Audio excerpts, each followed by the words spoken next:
Bapak, Ibu, dan saudara sekalian, firman Tuhan akan kita renungkan dari Kisah Para Rasul 16, ayat 13 dan 14 demikian.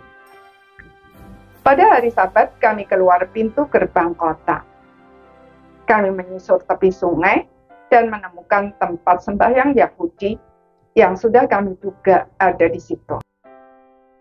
Setelah duduk, kami berbicara kepada perempuan-perempuan yang ada berkumpul di situ.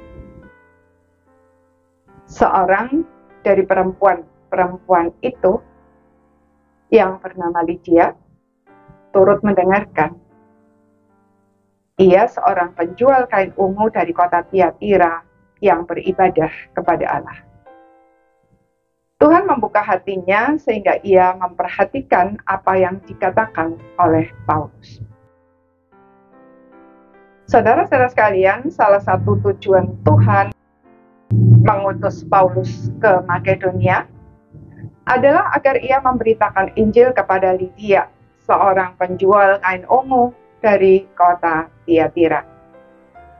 Sebelum mengenal Kristus, ia adalah seorang yang takut akan Tuhan. Ia membuka hatinya terhadap Injil yang disampaikan oleh Paulus. Dan akhirnya menerima Kristus serta dibaptiskan.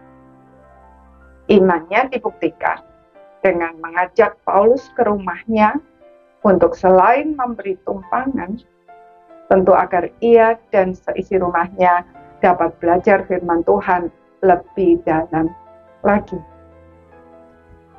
Namun bukan hanya imannya, Alkitab juga mencatat hal lain yang pasti juga penting, yaitu pekerjaan Lydia sebagai penjual kain ungu. Kain ungu yang dimaksud adalah kain yang biasa dipakai oleh raja-raja beserta para pembesar dan orang-orang kaya. Harganya tentu sangat mahal, bahkan dalam suatu penemuan arkeologi dikatakan bahwa sehelai kain ungu lebih berharga daripada emas. Jadi, Lydia pasti bukan orang sembarangan. Dia adalah seorang yang selain kaya, juga memiliki relasi dengan orang-orang penting yang berpengaruh. Dan tentu saja, Lydia sendiri tentu juga memiliki pengaruh yang cukup berarti.